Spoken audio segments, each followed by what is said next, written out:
Hello and welcome to Deaf News. I have two deaf persons joining me here this evening, but before, my name is Shauna Estwick. So now let's introduce our guests.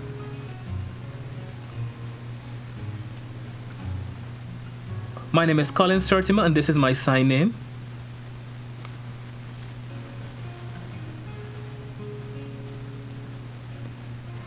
My name is Stia Kishna. Okay, it's wonderful to have you on the program.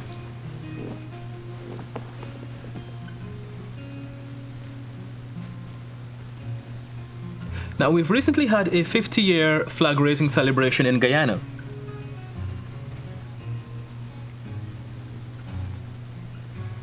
And a lot of people came to celebrate the 50 years. Now, tell me, how do you feel about the whole celebration? Well, I was there and I saw the president giving his presentation, but I was unable to follow what was happening. I think it would have been a lot better if we had an interpreter there. I mean, I sat and I saw the flag going up. I looked around, there were a lot of people, but I really couldn't hear what was happening. There were other deaf people there also who really couldn't understand and who couldn't follow what was happening in the program. I mean, the same like you have hearing people as part of the program who are able to enjoy the celebrations. I think deaf persons need to be able to enjoy the celebrations also.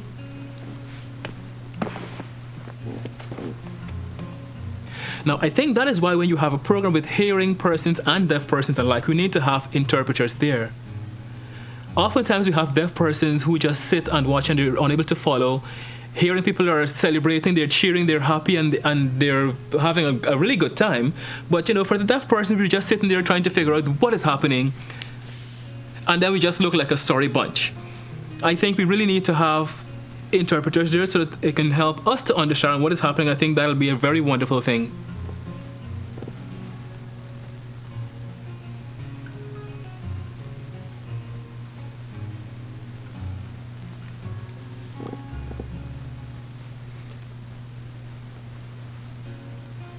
So we have had 3 deaf persons who took part in the activities. They danced at the national park and they were also part of the program as dancers.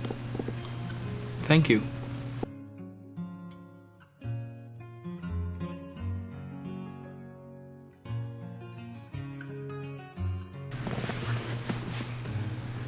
So some time ago, Sabina McIntosh along with Quincy Richards traveled to the Rupununi.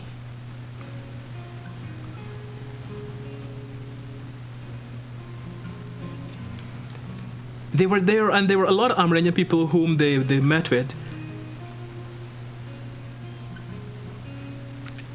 And so Quincy, the interpreter, was trying to communicate with the Amerindian persons. He was signing to them. He talked to them about going to school. It turned out that some of them have never gone to school.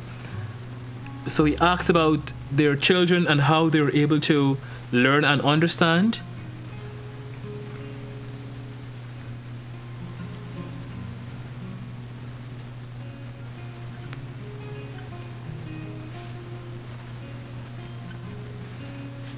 Then they continued their travels and they met other people in the area.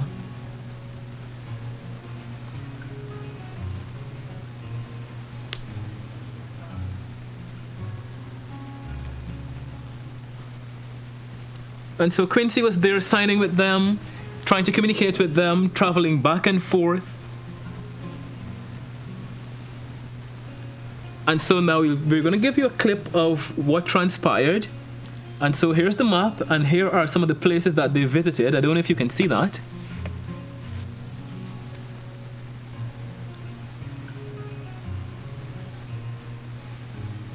So first, this is where they went, and then second, and so they moved along, all around this area.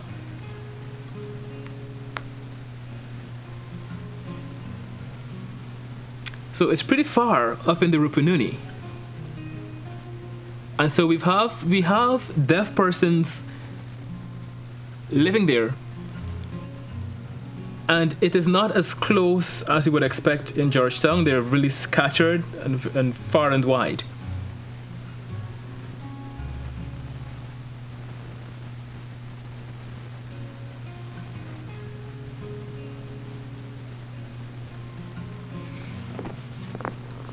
Now we have a video to show you of a deaf person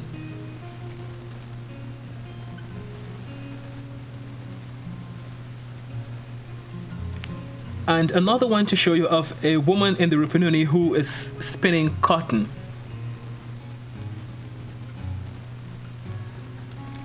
And then yet another one, a third video of two brothers who are deaf, and they are communicating and showing you the difference, the sign language that they use in that region. So soon we're going to show you that video, and I hope you enjoy it.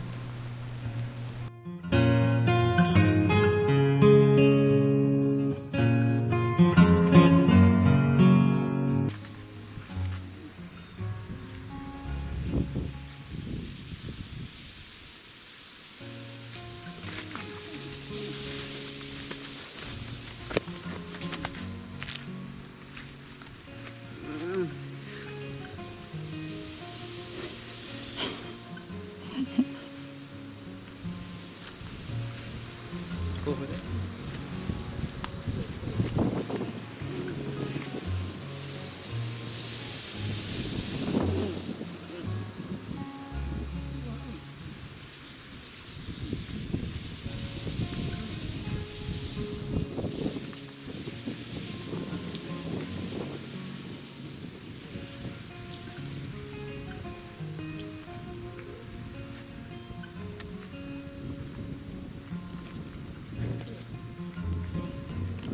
Anyhow, I start. It's okay.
Now we're going to talk about a workshop that we have had. And here we talk to Oksana from the David Rose Special Needs School, who talk about going to school and writing and practicing and how she developed and was able to understand what's happening at this school. So she helps them with various activities in the school, knitting, sewing, all these different things.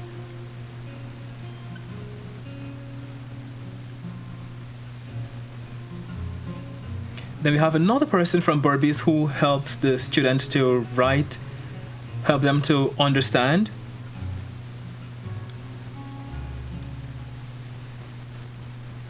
Who work with them and sort of guide them through their various school activities that they have to do.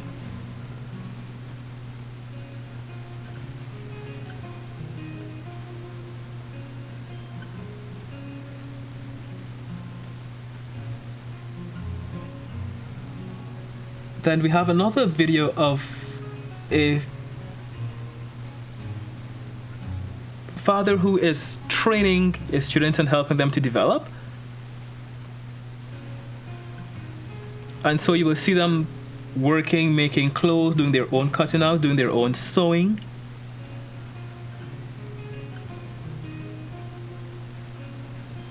And so whenever you are ready, you can give Zabina a call and you're able to get your items if you so desire.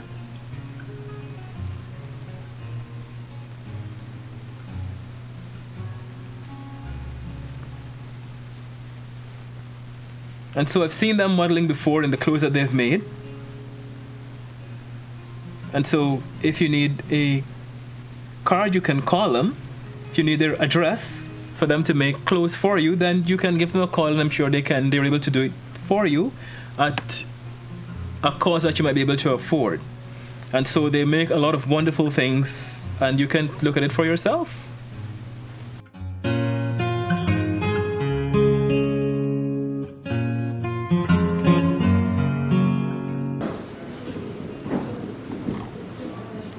We want to know how you feel about the process, and so we want to get feedback from each of you.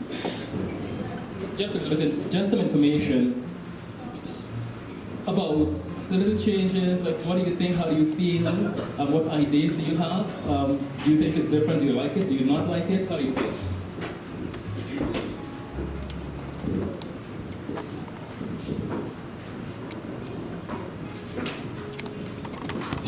For me, I went to school, going to the bathroom, learning to draw. I assist children with going to the bathroom in their work. I help the children to understand whatever it is going on in the school.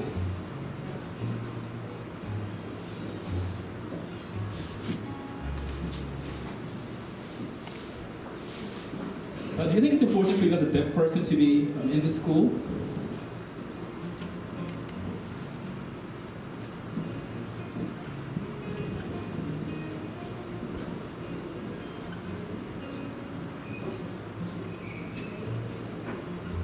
Well, the children go to the school and they learn, and I think that's important.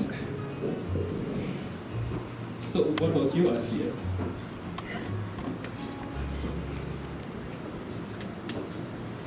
Before I went to Diamond School, but now I'm a tuition and I help with the children. I help to support the deaf classroom. The ages are from about 7 to about 13.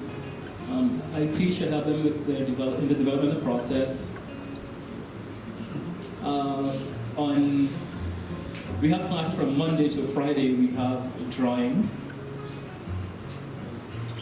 We have one girl who's about 8 years old, another guy who's about 10, she's a bit taller. She is about 22. And me, I teach, I write, I try and explain, we teach sewing on Mondays, and we learn sewing craft and measurement. We've started to do all the things. At 4 o'clock we finish with that and we leave.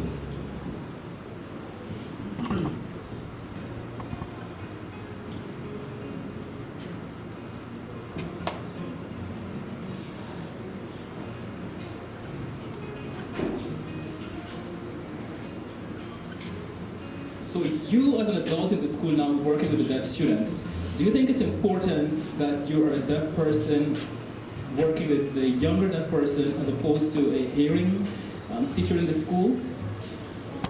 Do you think it's better that you are there as a deaf person?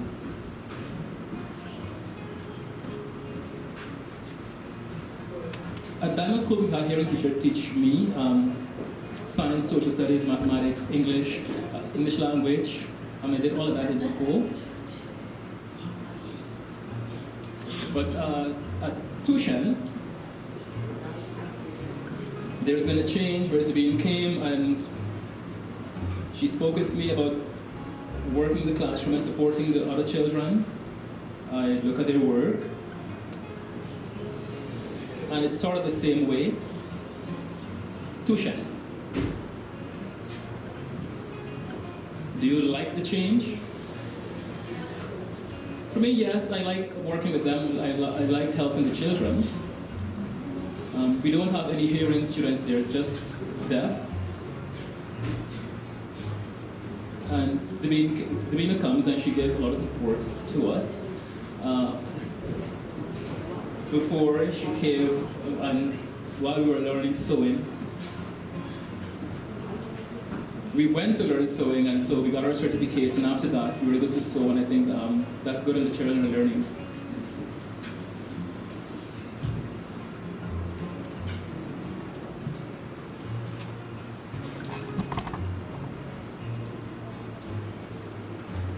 For me, when I was younger, I went to Diamond School. I learned many things, including playing the drums. So after school, we practiced a lot playing the drums. And then after that was finished, my mom she called to work, and now I am working with computers. And when that's done, I usually just go home, go back to playing drums.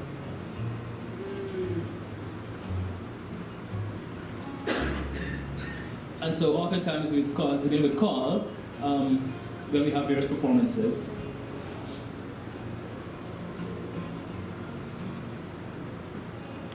So right now, how do you feel about the process of teaching?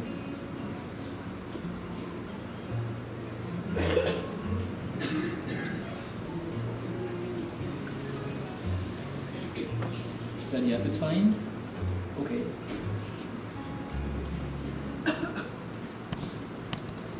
Okay, so now you, I have the same question.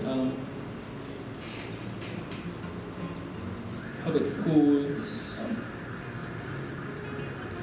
work, how do you feel about teaching? My school, we do sewing, we do some artwork, we do garment construction.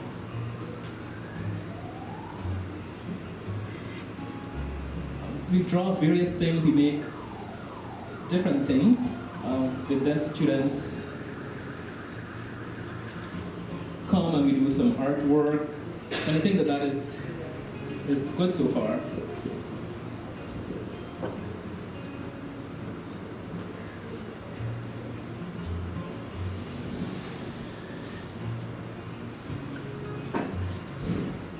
So we make various things.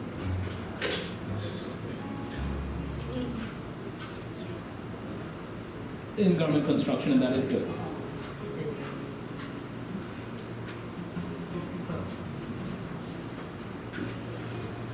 Can you tell me a little bit more about deaf culture in your school? Well, we do some school work, we write.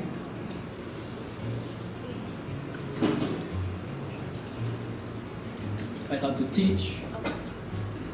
And the artwork that we're doing is great, and I think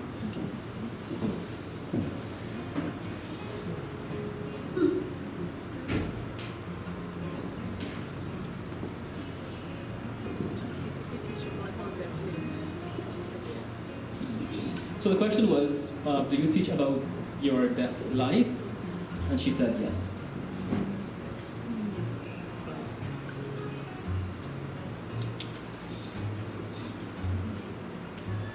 Well, I went to the New Amsterdam Special Needs School and I work with the deaf kids there. I think signing is better for learning and working with the deaf kids. We do work in our books on various topics. And the children there, they sign well. So for me, I would spell words to them. Okay. Okay, that's good, thank you.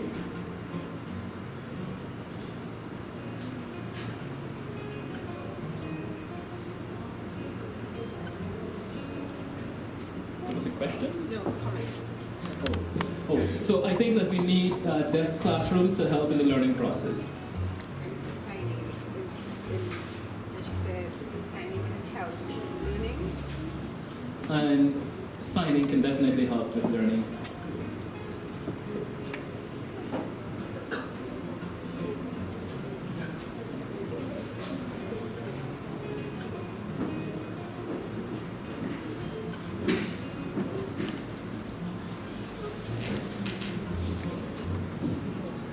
I think it's better to have deaf teachers working with the children to help them learn and develop.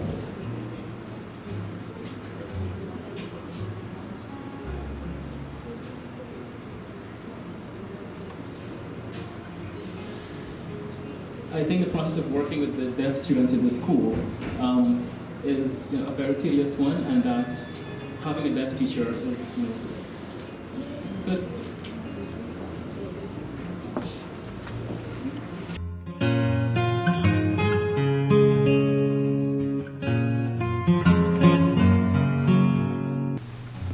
So now let's hear from Tia. So I grew up a little bit in Guyana, but then I moved to America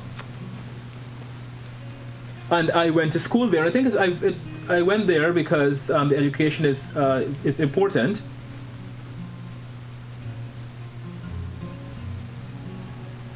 And so I went to a deaf school, and I've stayed there for a number of years until I graduated, and then I continued to university.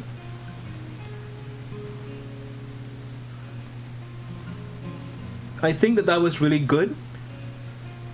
She was born in Guyana, and then she went to Diamond School, but then she moved to America, and I think she lives there now. And so she has graduated, and now she is back in Guyana, and I'm really happy to see her. Well, my favorite is definitely Guyana. I prefer Guyana. This is my home. So I started my education here, and